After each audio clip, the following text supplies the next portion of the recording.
Majesté Njoya Ibrahim Djifon est menuisier, tapissier et sculpteur. Il fabrique des salons et canapés à base de tissus traditionnels et perles.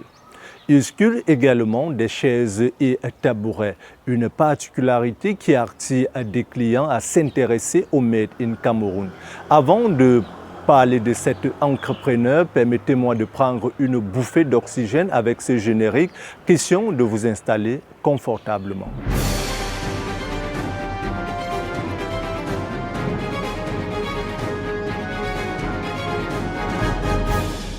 Au Cameroun, le secteur de la menuiserie et la tapisserie séduit de plus en plus la clientèle locale qui était, jusqu'à une date récente, friande des meubles et autres accessoires importés.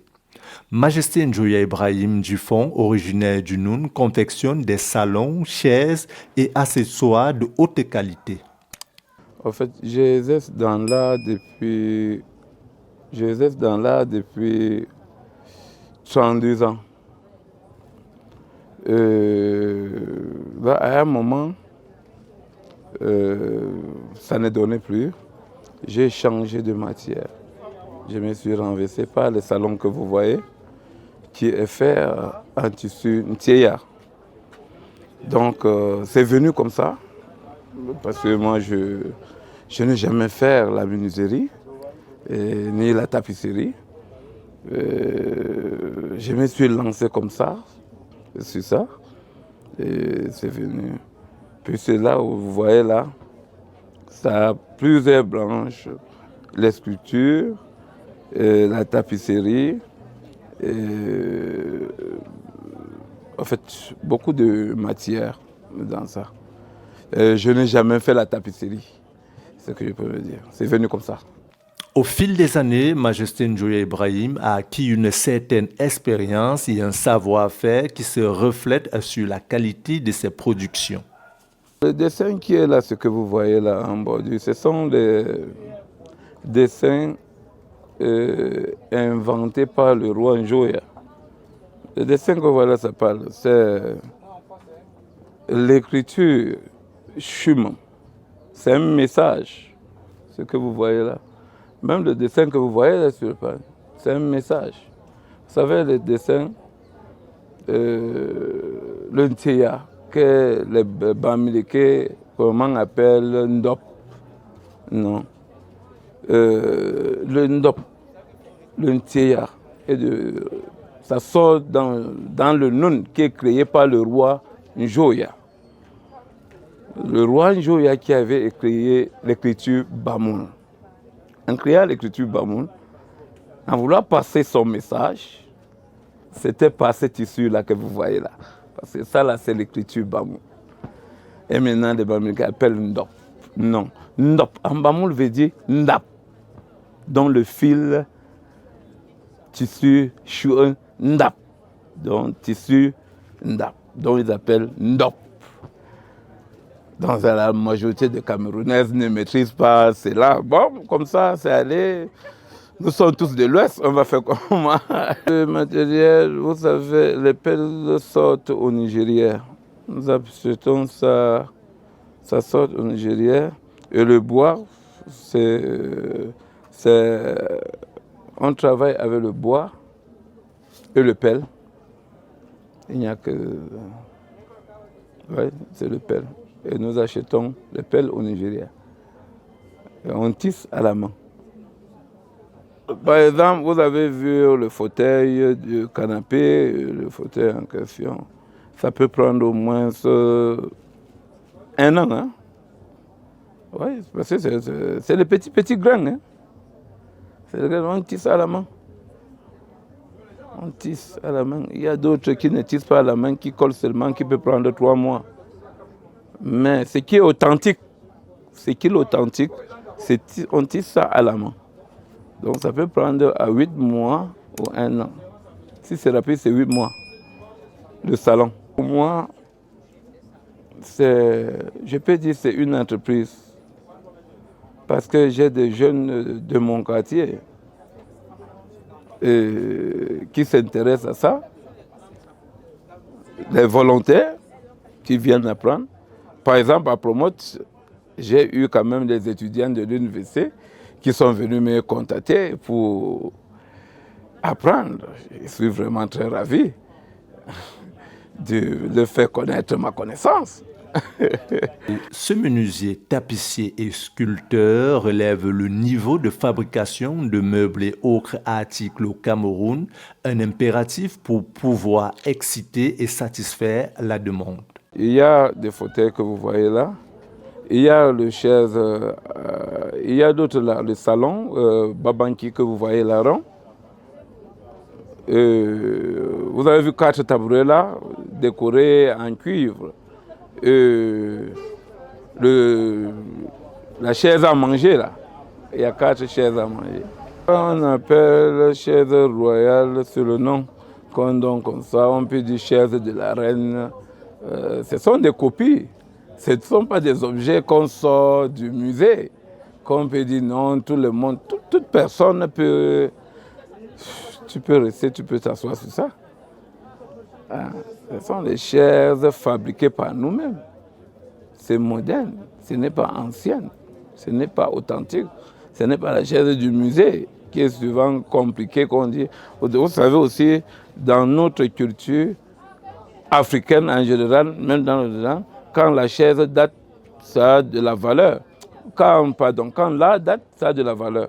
Quand tu prends déjà le masque ou la chaise, tu déposes chez toi, ça fait déjà 10 ans, 20 ans, ça a de la valeur. C'est l'objet authentique, ancien. Hein?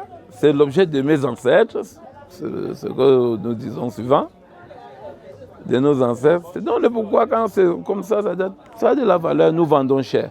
Oh, ça ce n'est pas le cas. C'est fait par nous. Nous vendons à nos prix. Chacun peut s'asseoir là. La majorité de mes clients sont même des Camerounais. Vous savez, là, ne mangez plus. Quand je parle des objets, des statues, les masques, etc., ça ne marche plus. Parce que les Antos, les Blancs, à l'époque, ils venaient ici. Maintenant, je ne comprends plus rien.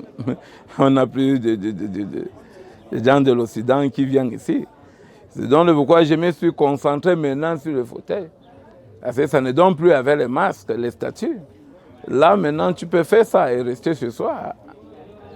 Là, je valorise aussi la culture camerounaise, africaine en particulier. Le salon, c'est 1 million de francs. 1 million de francs. Le salon en perles coûte 2 500 000 francs. La chaise royale, c'est 800 000. À noter que ces articles sont produits localement et séduisent de plus en plus les Camerounais du fait qu'ils font des créations et sont en mesure de reprendre les modèles que les personnes intéressées désirent. Malgré ce travail impeccable, l'activité est du moins au ralenti. Je m'en sors avec ma famille, je m'en sors dans la vie, de te marier, accoucher des enfants, envoyer les enfants à l'école.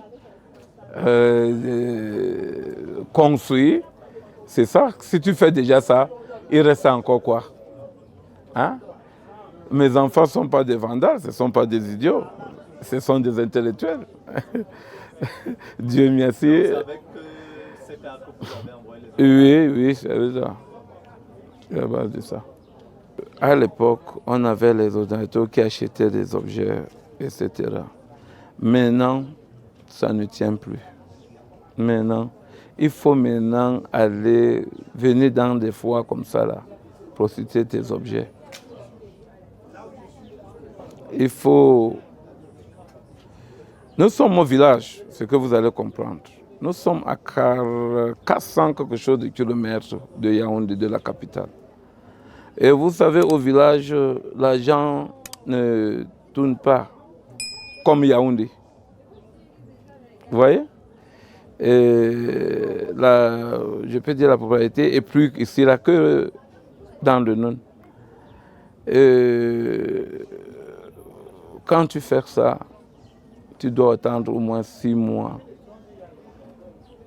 2 mois avant de vendre. Vous voyez des difficultés? Parce qu'il n'y a pas de clients. Parce que nous n'avons pas de clients dans le Nord. Nous en profitons quand il y a foire comme ça là, pour rencontrer des clients, des partenaires, La galerie du fond contient dans son tiroir de grands projets. C'est pourquoi elle ne compte pas s'arrêter en si bon chemin. Mon projet,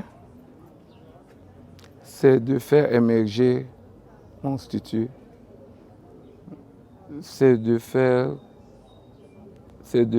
valoriser ma culture, faire connaître ce que je fais dans tous les territoires camerounais et mondialement. Je suis fier. C'est fier. Quand tu sors, par exemple, des canapés comme ça, et tu représentes ta région, je représente la région de l'Ouest. Vraiment, je suis vraiment satisfait. Et le ministre aussi m'a aussi remercié. Eu plusieurs prix. Ce que je venais de dire là, au niveau régional, j'ai eu le prix départemental, le prix régional et le prix national. Le prix régional, je suis sorti 4e. Je représentais la région de l'Ouest ici, à Yaoundé. À Yaoundé, je suis sorti 6e au prix national. La production locale de meubles est sur le point de mettre fin aux importations, raison pour laquelle Majesté Njoya Ibrahim invite les jeunes à travailler, car le travail est loin de nous croire grands mots, l'ennui, le besoin et le vice, disait Voltaire. Vous savez, dans la vie, les jeunes maintenant, la majorité des jeunes ne travaillent plus. Ils passent leur temps à bavarder dans la rue. Avoir un métier. Si tu n'as pas de métier, tu ne peux rien faire dans la vie. Finalement, tu dois avoir une famille.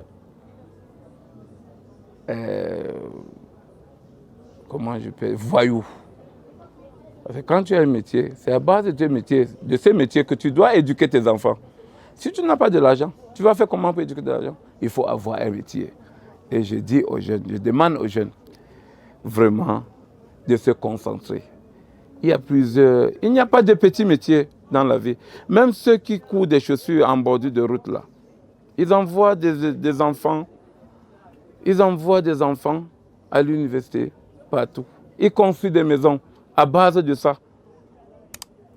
Donc il n'y a jamais de petits métiers dans la vie. C'est ce conseil que je peux donner aux jeunes.